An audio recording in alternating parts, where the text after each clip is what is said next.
कहा जाता है कि प्यार और जंग में सब कुछ जायज़ है, लेकिन अगर हम आपसे कहें कि प्यार करने वाला ही अपने प्यार को अगर मौत के घाट उतार दे तो शायद सुनकर आपको थोड़ा आश्चर्य होगा। आज की सच्ची घटना में कुछ ऐसा ही होता है।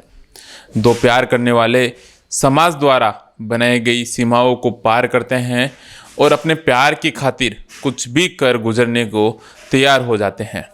लेकिन इसी बीच कुछ दिनों बाद में एक प्यार करने वाले ने अपने प्यार की कीमत अपनी जान देकर चुकाता है।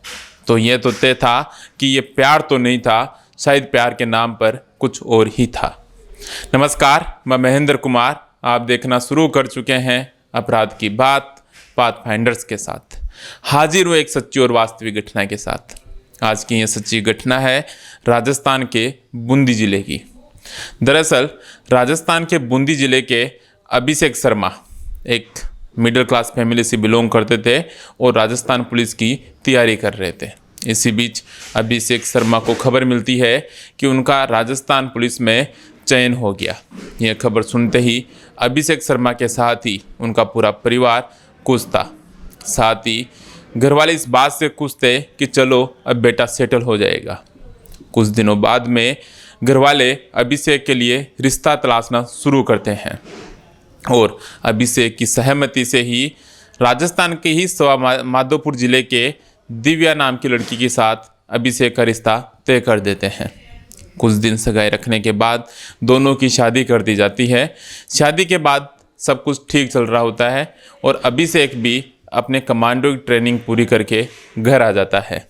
लेकिन इसी बीच अभिषेक शर्मा की पत्नी दिव्या की फुफेरी बहन इनके घर रहने के लिए आती है और करीब 20 दिन तक इनके घर पर रहने के बाद वापस अपने गांव चली जाती है। लेकिन इसी दौरान अभिषेक और दिव्या में अनबन शुरू हो जाती है। दोनों में आए दिन झगड़े होने लगते हैं और इन सब से परेशान होकर अभिषेक शर्मा की बीवी दिव्या अपने ससुराल का घर छोड़कर पीहर जाकर रहने लगती है और कुछ दिन पीहर रहने के बाद तलाक के लिए कोर्ट में तलाक की अर्जी दायर करती है। इसी बीच अभिषेक शर्मा छुट्टियां लेकर अपने घर आया हुआ था और जैसे ही इसकी छुट्टियां ख़त्म हो जाती है तो ये वापस ड्यूटी ज्वाइन करने के लिए ड्यूटी पर जाने लगता है और साथ ही परिवार वालों को कहता है कि मैं पुलिस लाइन में दोबारा से ड्यूटी ज्वाइन करने के लिए जा रहा हूँ। यह कहकर वो घर से निकल जाता है। साथ ही वो बताता है कि मैं शाम को घर नहीं लौटूंगा। लेकिन अभिषेक शर्मा को ड्यूटी पर गए हुए 2 दिन बीत जाते हैं और घर वालों को उसकी कोई खबर नहीं थी। इस दौरान घर वाले उसका फ़ोन ट्राई करते हैं लेकिन मोबाइल फ़ोन भी बंद आता है। इससे घर वाले काफ़ी चिंतित होते हैं और पुलिस लाइन में ही अभिषेक शर्मा के एक साथी के पास अभिषेक शर्मा के घर वाले फ़ोन करते हैं और अभिषेक शर्मा के बारे में पूछताछ करते हैं। तो अभिषेक का साथी इनके घर वालों को बताता है कि अभिषेक तो कभी ड्यूटी पर आया ही नहीं। ये सुनते ही घर वालों के होश उड़ जाते हैं, उनके पैरों तले ज़मीन खिसक जाती है। परिवार वाले काफ़ी चिंतित हो जाते हैं, बेचैन हो जाते हैं और इसी बेचैनी में भी वो अभिषेक की तलाश जारी रखते हैं। लेकिन करीब 7 दिन बाद हताश होकर वो स्थानीय थाने जाते हैं और अभिषेक की गुमशुदगी की रिपोर्ट दर्ज करवाते हैं। पुलिस वाले भी अपने डिपार्टमेंट के साथी के यूँ अचानक गायब हो जाने से काफ़ी परेशान थे, तो उन्होंने अभिषेक को ढूंढने के लिए दिन रात एक कर दिया। पुलिस ने अभिषेक शर्मा के जब मोबाइल की लोकेशन चेक की तो उसका मोबाइल घटना वाले दिन रात 12 बजे तक तो एक्टिव था, लेकिन उसके बाद बंद आने लगता है। जब पुलिस अपनी जांच को आगे बढ़ाती है तो पता चलता है कि अभिषेक शर्मा अपने घर से करीब 140 किलोमीटर दूर सवाईमाधोपुर एक बोली गांव गया था और घर वालों को यह कहकर निकला था कि मैं पुलिस लाइन ड्यूटी करने के लिए जा रहा हूँ। जब पुलिस उसकी लोकेशन वहाँ पता करती है तो उसी गांव के एक विजयगढ़ किले की आती है। लेकिन पुलिस के सामने अब भी बड़ा सवाल यह था कि अभिषेक शर्मा ड्यूटी जाने के बजाय इतनी दूर और इस वीरान किले में क्यों आया था। आखिर उस रात यहाँ ऐसा क्या हुआ था और अब अभिषेक शर्मा कहाँ है। अपने इन्हीं सवालों का जवाब पाने के लिए पुलिस अपनी जांच को आगे बढ़ाती है तो पता चलता है कि इसी किले के आसपास किसी गांव में अभिषेक शर्मा का ससुराल है, और साथ ही पता चलता है कि अभिषेक शर्मा और उसकी बीवी दिव्या के बीच अनबन चल रही है। पुलिस इसी का पता लगाने के लिए जब अभिषेक शर्मा की बीवी दिव्या को बुलाती है और उससे पूछताछ करती है तो कुछ चौंकाने वाली सच्चाई पुलिस के सामने आती है। अभिषेक शर्मा की बीवी दिव्या पुलिस को बताती है कि शादी के बाद सब कुछ ठीक चल रहा था, लेकिन इसी दौरान मेरी बहन श्यामा हमारे घर रहने के लिए आई। कुछ दिन रहने के बाद श्यामा और मेरे पति अभिषेक के बीच में नज़दीकियाँ बढ़ना शुरू हो गया और दोनों के बीच में शारीरिक संबंध भी बनते हैं। जब मुझे इन दोनों के अवैध संबंधों के बारे में पता चला तो हमारे दोनों के बीच में अनबन शुरू हो जाती है, झगड़े शुरू हो जाते हैं, और रोज़ झगड़े और हंगामे से परेशान होकर श्यामा करीब 20 दिन बाद हमारे घर से वापस गांव चली जाती है। लेकिन उसके गांव जाने के बाद भी श्यामा और मेरे पति अभिषेक के बीच में बातचीत जारी रहती है, जिससे हम दोनों के बीच में दूरियां बढ़ जाती है और हम दोनों एक दूसरे से बातचीत करना भी बंद कर देते हैं। कुछ दिन बाद में अपने पीहर आकर रहने लगी। लेकिन पुलिस को अभिषेक की बीवी दिव्या की इस कहानी पर यकीन नहीं होता, और इस कहानी की पुष्टि करने के लिए पुलिस अभिषेक की मां को थाने बुलाती है और उससे पूछताछ करती है। तो अभिषेक की मां भी इस कहानी की पुष्टि करती है। लेकिन अब भी दिव्या पुलिस की शक के दायरे में थी। साथ ही पुलिस का शक अब अभिषेक की साली श्यामा पर गहराने लगता है, क्योंकि पुलिस को पता लगता है कि जिस जगह अभिषेक की लास्ट लोकेशन आ रही थी उस जगह के आसपास में ही श्यामा का घर है और वो वहीं रहने वाली है। और इसी के आधार पर पुलिस श्यामा और दिव्या की मोबाइल की कॉल डिटेल निकलवाती है। कॉल डिटेल को देखकर पुलिस का माथा ठनकता है, क्योंकि उस कॉल डिटेल में दिव्या की अभिषेक शर्मा से बात नहीं हुई थी, बल्कि इससे उलट श्यामा की अभिषेक शर्मा से रोज़ घंटों तक बातचीत होती थी। घटना वाले दिन भी श्यामा ने अभिषेक से काफ़ी देर बात की थी। साथ ही पुलिस एक नंबर को और चिन्हित करती है जिस पर श्यामा की रोज़ लंबी और घंटों तक बातचीत होती थी, और जब इस नंबर की भी पुलिस लोकेशन निकालती है तो उस नंबर की भी जो लास्ट लोकेशन थी वह उसी किले की आ रही थी जिस किले पर अभिषेक का फ़ोन स्विच ऑफ हुआ था और उसकी लास्ट लोकेशन आई थी।